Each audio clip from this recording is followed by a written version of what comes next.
Hello everyone, Radhe Radhe, जय श्री कृष्ण सभी को। तो आपके लिए लेकर आए हम GK booster score dot series, जिसमें क्लास 10th को डिस्कस करेंगे हम। अगर इससे पहले की क्लास आपने नहीं देखी है तो ज़रूर देखना, क्योंकि ये क्लास आपके एग्ज़ाम एसएससी, सीएचएसएल, रेलवे और एमटीएस के लिए काफ़ी हेल्पफुल है। तो सभी क्लासों को अच्छे से देखना।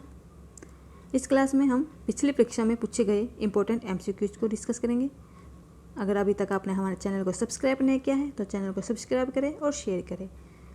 पीडीएफ्स और नोट्स के लिए वेबसाइट पर विजिट कर सकते हैं। हमारी वेबसाइट है www.naukriaspirant.com।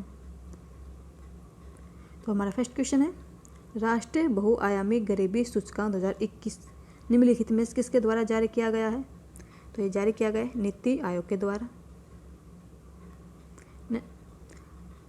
इंपॉर्टेंट जानकारी इसकी, राष्ट्रीय बहुआयामी गरीबी सूचकांक 2021 यह गरीबी का एक व्यापक माप है जो स्वास्थ्य, शिक्षा और जीवन स्तर के 3 व्यापक आयामों में परिवारों द्वारा सामना किए जाने वाले कई अभावों को दर्शाता है। नेक्स्ट क्वेश्चन देखते हैं, ई गोर्टर और एफ ग्रेडल ने किस वर्ष लिपिड के स्थैय क्षेत्र की जांच करके एक सफलता हासिल की और निष्कर्ष निकाला कि कोशिकाओं के आसपास की लिपिड यानी कि वसा स्थैय 2 परतों की होनी चाहिए?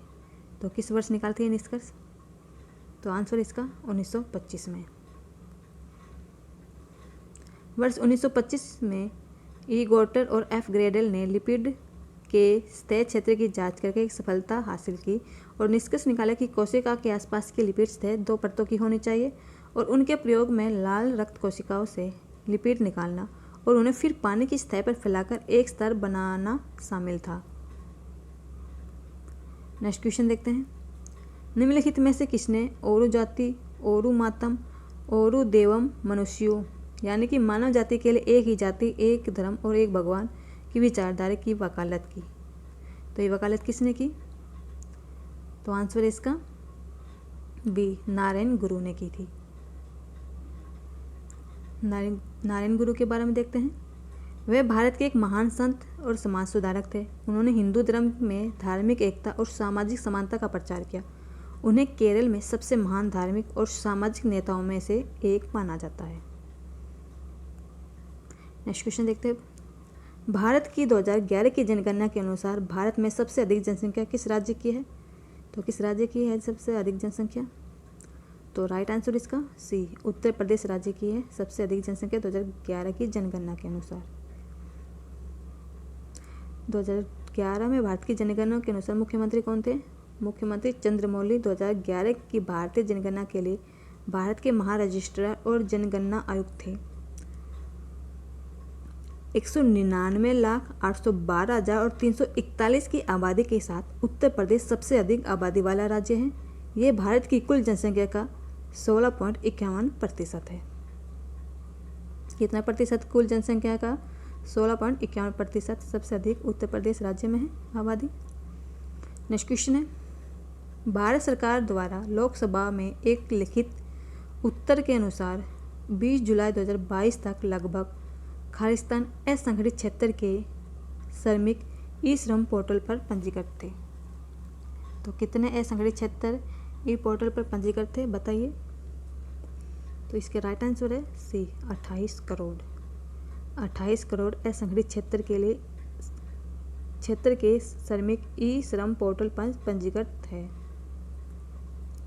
ई श्रम पोर्टल के बारे में जानते हैं, यह असंगठित श्रमिकों का एक राष्ट्रीय डेटाबेस है जिसे अगस्त 2021 में शुरू किया गया था। यह असंगठित श्रमिकों के लिए सामाजिक सुरक्षा और योजनाओं से संबंधित जानकारी और सेवाओं तक पहुंचने के लिए वन स्टॉप शॉप है। किसके लिए है ई श्रमिक पोर्टल? असंगठित श्रमिकों के लिए।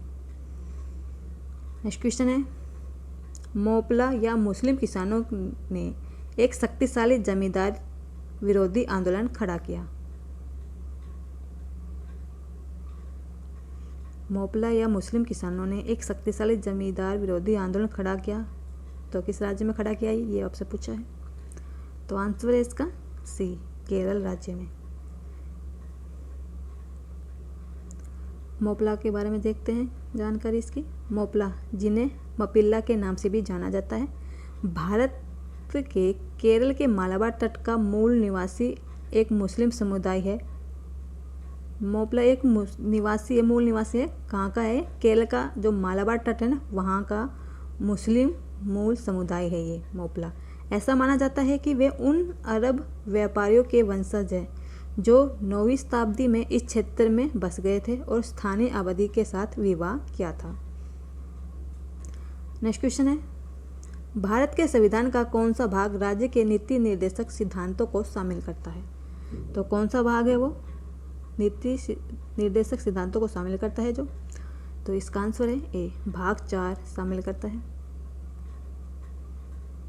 इंपॉर्टेंट जानकारी है, भारतीय संविधान का भाग 4 हमारी राज्य नीति के निर्देशक सिद्धांतों से संबंधित है।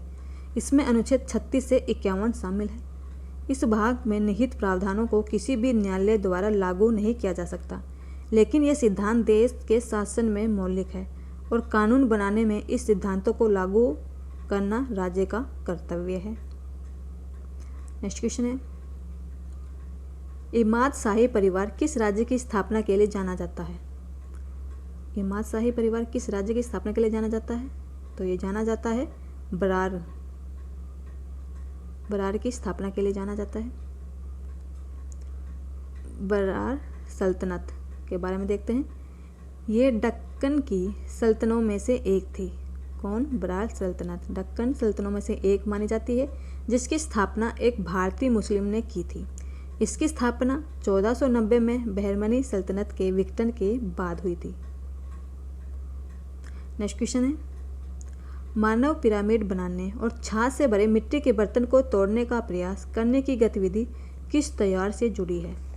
तो किस त्योहार पर तोड़ी जाती है छाछ से भरी मिट्टी के बर्तन? तो आंसर इसका बी, जन्माष्टमी के अवसर पर।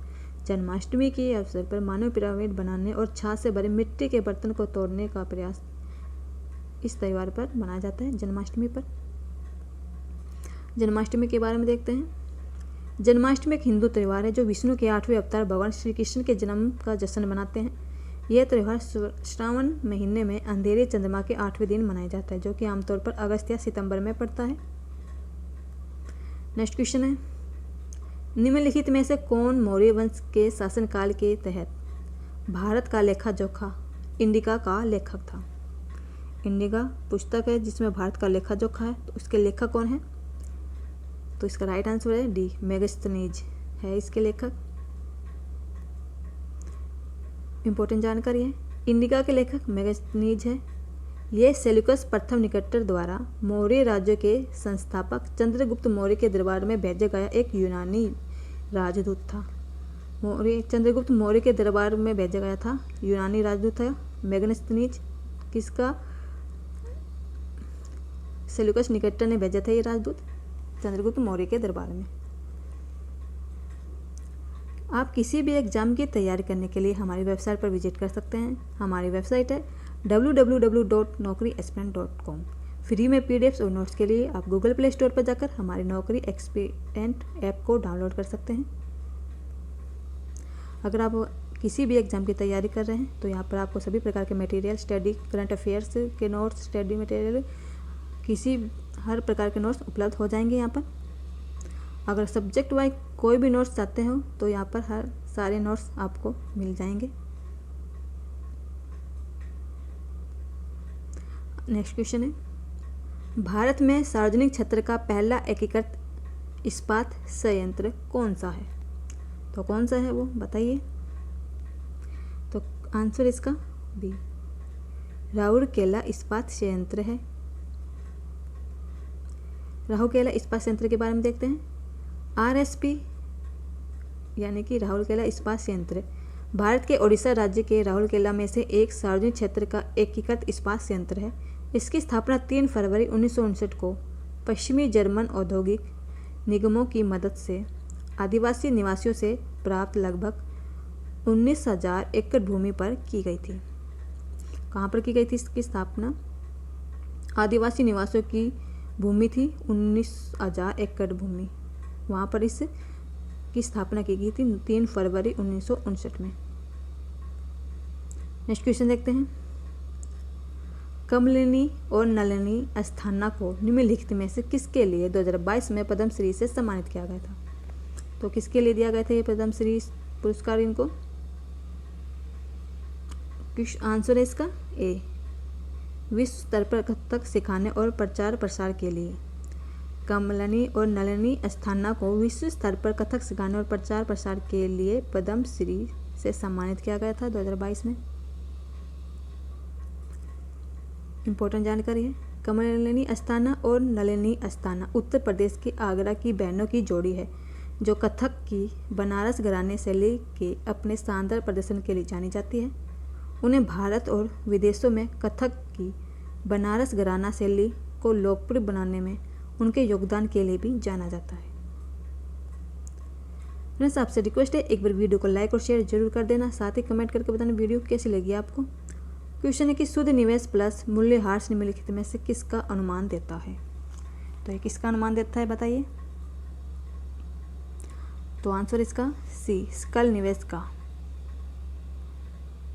सकल निवेश क्या है? ये एक निश्चित अवधि के दौरान नई पूंजीगत वस्तुओं पर किया गया कुल व्यय है।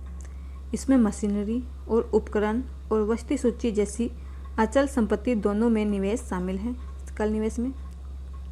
नेक्स्ट क्वेश्चन है, निम्नलिखित भारतीय शास्त्रीय तबला वादकों में से किसे आबाजी कहा जाता है? उन्होंने 1968 में एक संगीत एल्बम बनाने के लिए अमेरिकी जैज ड्रमर बडी रिच के साथ सहयोग किया है। तो किसे कहा जाता है आबाजी? आंसर इसका डी, अल्लाह रखा को।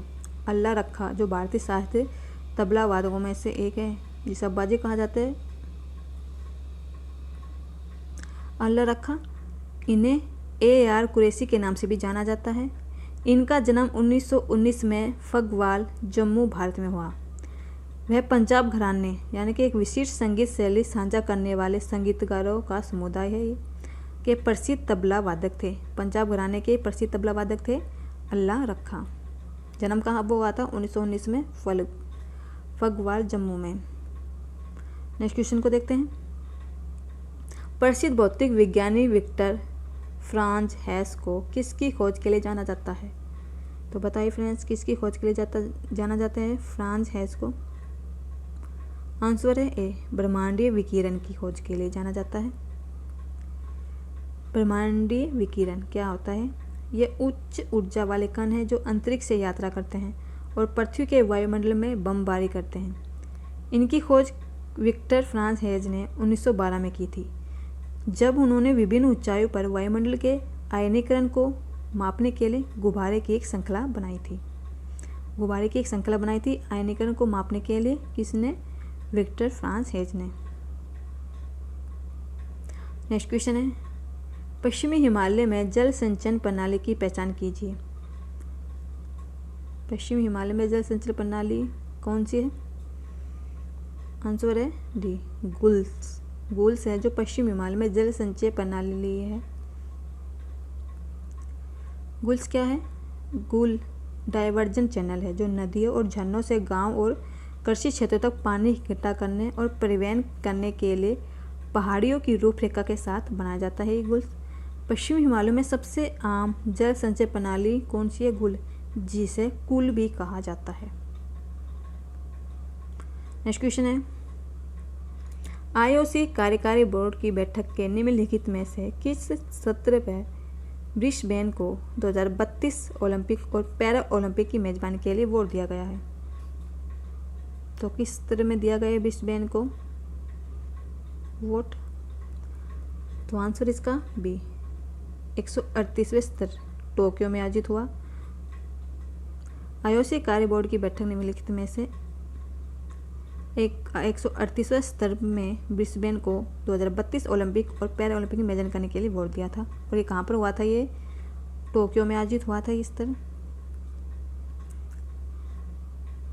टोक्यो में आयोजित 138वां स्तर के बारे में देखते हैं। 21 जुलाई 2021 को टोक्यो, जापान में 138वें IOC स्तर में ब्रिस्बेन को 2032 ओलंपिक और पैरा ओलंपिक की मेजबानी के लिए वोट दिया गया था। बोली नियमों में बदलाव के बाद अंतर्राष्ट्रीय ओलंपिक समिति ने 2020 ग्रीष्मकालीन ओलंपिक की शुरुआत से 2 दिन पहले 21 जून 2021 को ब्रिस्बेन को विजेता बोली के रूप में चुना और घोषित किया। नेक्स्ट क्वेश्चन देखते हैं। हेनरी कैवेंडिश ने पृथ्वी के द्रव्यमान और घनत्व के साथ गुरुत्वाकर्षण स्थिरांक के माप की रिपोर्ट कब दी? तो कब दी थी कि माप की रिपोर्ट?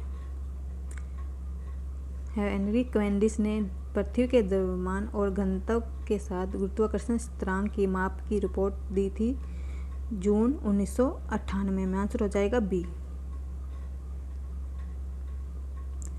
हेनरी कैवेंडिश के बारे में देखते हैं। ये एक प्रतिभाशाली वैज्ञानिक थे जिन्होंने रसायन विज्ञान और भौतिकी में महत्वपूर्ण योगदान दिया। उन्होंने 1966 में हाइड्रोजन की खोज की और 1998 में गुरुत्वाकर्षण स्थिरांक को मापा। नेक्स्ट क्वेश्चन है। 1986 में पंडित बिरजू महाराज को निम्नलिखित में से कौन सा पुरस्कार प्राप्त हुआ? तो कौन सा पुरस्कार प्राप्त हुआ था बिरजू महाराज को? आंसर है सी, पद्म विभूषण। 1986 में पंडित बिरजू महाराज को पद्म विभूषण पुरस्कार प्राप्त हुआ था। पंडित बिरजू महाराज के बारे में देखते हैं। वह एक प्रसिद्ध भारतीय कथक नर्तक, संगीतकार और गायक और कलाकार थे। वह भारत में कथक नृत्य के लखनऊ, कालका, बिंदादीन घराने में एक प्रमुख प्रतिपादक थे। पंडित बिरजू महाराज लखनऊ, कालका, बिंदादीन घराने में प्रमुख प्रतिपादक थे। तो फ्रेंड्स, कैसी लगी आज की क्लास? कमेंट सेक्शन में ज़रूर बताना। साथ ही वीडियो को लाइक, शेयर, सब्सक्राइब जरूर कर देना। पीडीएफ और नोट्स के लिए भी वेबसाइट पर विजिट कर सकते हैं। हमारी वेबसाइट है www.naukriaspirant.com। Thank you friends, bye bye, Radhe Radhe.